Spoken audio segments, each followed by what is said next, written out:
Friends, आज मी तुमच्यासाठी एक वेगळी, आकाशा इतकी विशाल आणि हृदयाला भिडणारी गोष्ट घेऊन आली आहे.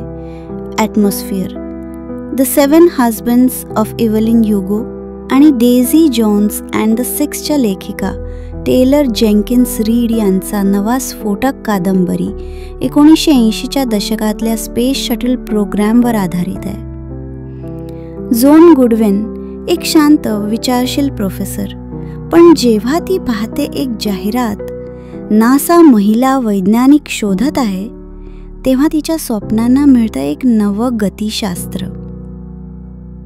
ह्युस्टनमध्ये ट्रेनिंग करताना तिला भेटतात अद्भुत सहकारी, टॉपगन पायलट हँक, मिशन स्पेशलिस्ट लिडिया आणि एक रहस्यमयी इंजिनियर व्हॅनिसा फोर्ड. प्रशिक्षणात सुद्धा या अंतराळवीरांची मैत्री फुलते आणि झोनला सापडतो प्रेम. पण डिसेंबर 1984, STS LR-9 मिशन एक क्षण सगळं बदलून टाकतो.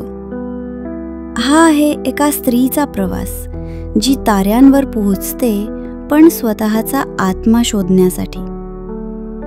ॲटमॉस्फिअर, प्रेम, मैत्री आणि स्वप्नांची सैर आता तुमच्या वाचन यादीत असायलाच हवी. माझा चॅनलला सबस्क्राईब करा अशाच अनोख्या पुस्तकांसाठी आणि सांगा, अंतराळात जायचं स्वप्न तुम्हीही पाहिलंय का?